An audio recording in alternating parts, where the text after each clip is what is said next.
অভিনেত্রী জয়া আহসান লিখেছেন, জাস্ট মজা করার জন্য কুকুরকে কুমিরের টোপ হিসাবে দেয়া হয়েছে। কুকুরটা এখন বেঁচে নেই। কুকুরটাকে বেঁধে রাখা হয়েছিল। যে বেঁধেছিল তাকে নিশ্চয়ই কুকুরটা বিশ্বাস করেছিল, নইলে বাঁধতে পারতো না। এই বেঁধে রাখা ব্যক্তিদেরকে এভাবে কুমিরের মুখে খাবার হিসাবে ছেড়ে দিলে দুনিয়া থেকে কিছু আবর্জনা অন্তত পরিষ্কার হতো। আরেক অভিনেত্রী জাকিয়া বারি মম লিখেছেন, লজ্জাহীন বিবেকহীন প্রতারক এই প্রাণীকুলে একমাত্র মানুষই হতে পারে। কুকুরের বিশ্বাসও মানুষ ভেঙে ফেলেছে। তবে এর উল্টোও আছে। সঠিক মানুষকে সম্মান না করার জন্যই চারপাশে আবর্জনা বাড়ছে। অভিনেতা ইরফান সাজ্জাদ লিখেছেন, আসলে এদেশে মানুষের চাইতে অমানুষের সংখ্যাই বেশি, সভ্যর চাইতে অসভ্যের সংখ্যা বেশি। দেশ খারাপ না ভাই, দেশের মানুষগুলো খুব খারাপ, তাই দেশটা আগায় না। মডেল ও কন্টেন্ট ক্রিয়েটর নীলা ইসরাফিল লিখেছেন, আমরা মানুষ নই, মানুষগুলো অন্যরকম। ইনফ্লুয়েন্সার সালমান মুক্তাদির লিখেছেন, আসলেই কি কুমির ভয়ঙ্কর? আসলেই কি কুকুর কোনো গালি? ঠিক আজানের সময় হওয়া ঘটনাটা থেকে অনেক কিছু আমাদের বোঝার আছে, এখনো অনেক কিছু মাথায় প্রসেস করার আছে, অনেক কিছু বুকে চেপে সহ্য করার আছে। এইটাই আমাদের রিয়েলিটি। একটা দেশ ভরা শুধু মূর্খ, জাহিল, অমানুষ। আল জাজিরার অনুসন্ধানী সাংবাদিক জুলকার নাইন শায়ের লিখেছেন, একটা অসহায় কুকুরকে কুমিরের মুখে ঠেলে দিয়ে কিছু মানুষ মজা নিচ্ছে। কেউ সেটা ভিডিও করে প্রকাশ করছে, কেউ আবার হাততালি দিচ্ছে। ইমতুর আতিশ নামের আরেকজন লিখেছেন, মৃত্যুর আগ পর্যন্ত তাকিয়েছিল, শেষ মুহূর্ত পর্যন্ত ভেবেছিল এই বিশ্বস্ত লোকটা তাকে বাঁচাবে, কিন্তু এখানে কুমিরের দোষ নেই। কারণ কুমির খিদে পেলে সে দেখা মাত্রই খেয়ে ফেলবে। আর এই বেঁধে রাখা এই নিরীহ কুকুর, এটাই কি মনুষ্যত্ব? কন্টেন্ট ক্রিয়েটর জেকে শান্ত লিখেছেন, বাগেরহাটে মানুষ নামক অনেকগুলো কুকুর দেখলাম, আমরা কবে মানুষ হব?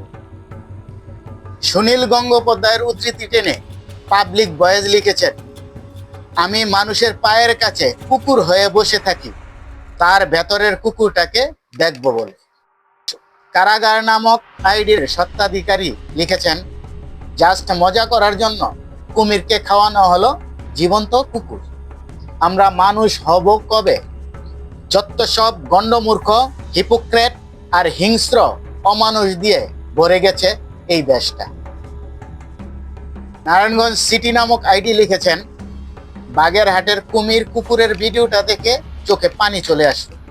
কুকুরটা কি মায়া ভরা দৃষ্টিতে তাকিয়ে আশায় ছিল হয়তো কেউ তাকে বাঁচাবে। কুসংস্কারের বলি হচ্ছে নিরীহ প্রাণী লিখে জড়িতদের শাস্তির দাবি জানিয়েছেন wild life and snake rescue team in Bangladesh, WSITBD। এরকম শত শত লেখা ঘুরে ফিরছে সামাজিক যোগাযোগ মাধ্যমে, আর এইসব লেখার পেছনের ঘটনা নিয়েই আমার আজকের আলোচনা।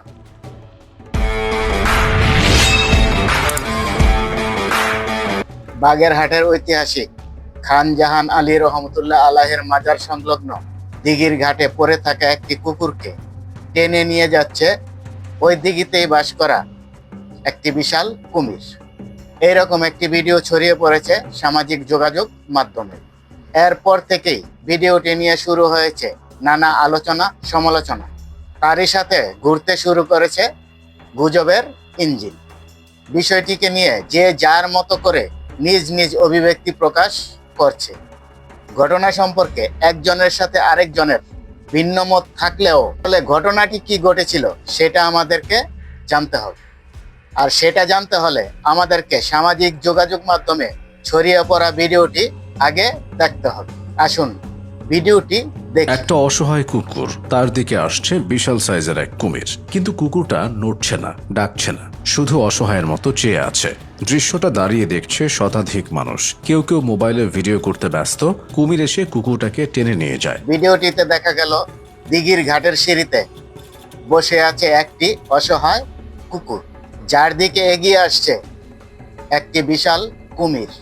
তা দেখে কুকুরটি নিজেকে বাঁচানোর চেষ্টা করলেও অজানা কোনো কারণে সে নিজেকে বাঁচাতে পারছে না। বাঁচার আকুতি নিয়ে ঘাড় ঘুরিয়ে তাকিয়ে আছে নিকটেই দাঁড়িয়ে থাকা এক ব্যক্তির দিকে। ব্যক্তিটি চাইলেই হাত বাড়িয়ে কুকুরটিকে তুলে নিয়ে আসতে পারত, কিন্তু সে তা করেনি। অবশেষে কুমিরটি অসহায় কুকুরটিকে কামড়ে ধরে নিয়ে দিঘির পানিতে ডুব দেয়। শেষ পর্যন্ত কুকুরটি আর বাঁচেনি। ঠিক ওই অবস্থায় দিঘির পাড়ে দাঁড়িয়ে কিংবা বসে ঘটমান দৃশ্য দেখছে আর ভিডিও করছে শত শত দর্শনার্থী। এদের মধ্য থেকেও কাউকে পাথর টুকরা ছুঁড়ে কিংবা লাঠির সাহায্যে কুমিরের গতিপথ রুদ্ধ করে কুকুরটিকে রক্ষার চেষ্টা করতে দেখা গেল না। আর এই ঘটনায় আমরা শুধু কুকুর নামক একটি প্রাণীর মৃত্যু দেখিনি, আমরা দেখেছি মানুষের নিষ্ক্রিয়তা, নিষ্ঠুরতা আর দীর্ঘদিন ধরে চলে আসা একটি অমানবিক সংস্কৃতির প্রতিফলন। এখন প্রশ্ন হচ্ছে, ঘটনার পরতে পরতে কেন এত মানবদের মানবিকতার নিষ্ক্রিয়তা? এই প্রশ্নের উত্তর খুঁজতে হলে আমাদেরকে জানতে হবে ঘটনার পেছনের ঘটনা। আর আমরা সেই ঘটনাই জানবো ঘটনায় সংশ্লিষ্ট ব্যক্তি এবং প্রত্যক্ষদর্শীদের বক্তব্য থেকে। তার আগে একটু বলে নেই, ধারণকৃত ভিডিওতে ঘটনায় সংশ্লিষ্ট কুকুরটির নাম না জানা গেলেও কুমিরটির নাম হলো দলা পাহাড়। আর যাকে নিয়ে যত অভিযোগ, কুকুরটির কাছে দাঁড়িয়ে থাকা সত্ত্বেও কুকুরটিকে উদ্ধার করতে সে কেন এগিয়ে গেল না, সেই ব্যক্তিটির নাম হলো ফুরকান হাওলাদার। আর তিনি হলেন মাজার শরীফের নৈশ প্রহরী। আসুন আমরা প্রথমেই সেই ফুরকান হাওলাদারের কাছ থেকে ঘটনা সম্পর্কে শুনি। ওইখানে যাই আমার কামড় দিচ্ছে, আর একটা বিদেশি লোকের কামড় দেওয়া দিচ্ছিল, সেটা সরাই দিতে যাইয়ে আমারে কামড় দিচ্ছে। কামড় দিলে তারপর আস্তে পানির দিকে নেমে গেছে, নিজে পানিতে নেমে গেছে, নামলে কুমিরে ধরে নিয়ে চলে গেছে টুকটি। পরে ছেড়ে দিছে, পরে আমরা উঠে মাটি দিই। সবাই ভিডিও করে, একটা কুমির আসলি বা আমরা একটা মুরগি তুললি বা কেউ দিলে এটা সবাই ভিডিও করে।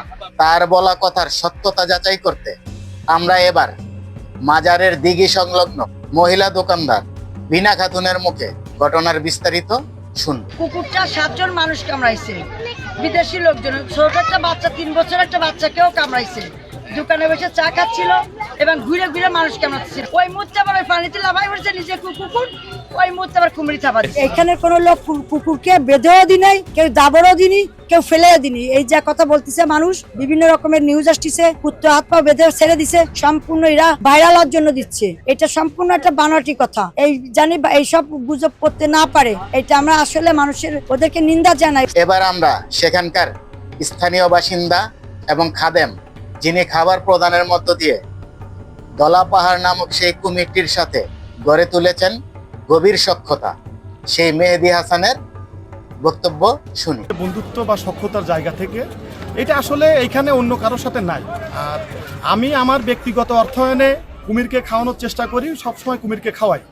এই কুমিরটা ডিম পারছে, ডিম পাড়ার কারণে কুমিরের যে কোনো মাদি প্রাণী বা মহিলা প্রাণী যেগুলো আছে তারা কিন্তু ডিম পারলে হিংস্র হয়ে যায়। এই কুমিরটাও হিংস্র হয়ে গেছে। আপনারা হয়তো এই কারণে বলতেছেন যে মানবিক জায়গা থেকে যে 30 সেকেন্ড সময় ছিল তো কুকুরটাকে সেভ করা যাইতো। হ্যাঁ, আমিও স্বীকার করছি কুকুরটাকে সেভ করা যাইতো যদি আমি থাকতাম, বা এখানে যারা কুমিরের প্রতি, যাদের প্রতি ভালোবাসা আছে, কুমিরকে চিনে, তারা যদি থাকতো তাহলে কুকুরটাকে সেভ করতে পারতো। মাজারের দারোয়ান সে তো কুমিরকে কিভাবে কুকুরটাকে সেভ করবে? অনাকাঙ্ক্ষিতভাবে ওটা কুমিরের সামনে পড়ে গেছে। আমি বলবো আপনারা কেউ বিভ্রান্তিতে পড়বেন না। আমরা আরো একজন প্রত্যক্ষদর্শীর বক্তব্য শুনি। কুমিরের বিষয়টা হচ্ছে, এখন ডিম পাড়ার একটা সিজন চলতেছে। মায়া কুমির সব থেকে বেশি ক্ষিপ্র এবং হিংস্র থাকে এই টাইমটাতে। টোটাল এই টাইমটা একটা কুমিরের জন্য অনেক হার্ড একটা টাইম। আমি মনে করি না যে এরকম একটা টাইমে কুমিরের মুখের সামনে থেকে একটা জিনিস টেনে আনার মতো রিস্ক। উনি গার্ড মানুষ, উনি কিন্তু আমাদের এখানে যারা কুমির নিয়ে অনেকে খেলা করে বা কুমির নিয়ে যারা মূলত কাজকাম করে, তার সাথে উনি এই কাজের সাথে উনি সম্পৃক্ত না। উনি জাস্ট একটা গার্ড মাত্র, এবং উনি কখনো কুমিরের কাছেও যান না বা কুমিরকে নিয়ে কোনো দায়িত্ব তার নাই। আসুন শুনি ঘটনা সম্পর্কে সুশাসনের জন্য নাগরিক সুজন এর জেলা সভাপতি SK হাবিব কি বলেন? এটি নিয়ে বিভিন্ন রকমের মুখরোচক কথা সেখানে ছড়িয়েছে বিভিন্ন লোকে, কিন্তু এটাতে আমার মনে হয় যে খাজা খানজাহান আলী রহমতুল্লাহ আলাইহের মাজারের যে ঐতিহ্য বা যে ভাবমূর্তি সেটা কিছুটা হলেও নষ্ট হচ্ছে। অ্যাকচুয়ালি কুকুরটি পাগলা কুকুরে পরিণত হয়েছিল এবং কয়েকজনকে কামড়েছে এবং ওখানে একজন নৈশ প্রহরীকে তাকে আঁচড়ও দিয়েছে। তো ফলে কুকুর ওই দৌড়াদৌড়ি করে ঘাটে আসছিল এবং সেখান থেকে ঘাটে যখন সে নামে পানি খেতে অথবা যে কোনো কারণেই সে নামছে, তখন কুমির তাকে ধরেছে এবং ধরে খানিকক্ষণ পরে তাকে ছেড়ে দিয়েছে এবং কুকুরটি মারা গিয়েছে। ঘটনা যাই হোক কিংবা যেভাবেই ঘটে থাকুক, এখন প্রশ্ন হলো প্রকৃত ঘটনা উদ্ঘাটনে কেউ কি তদন্ত কিংবা আইনি ব্যবস্থা নিয়েছেন?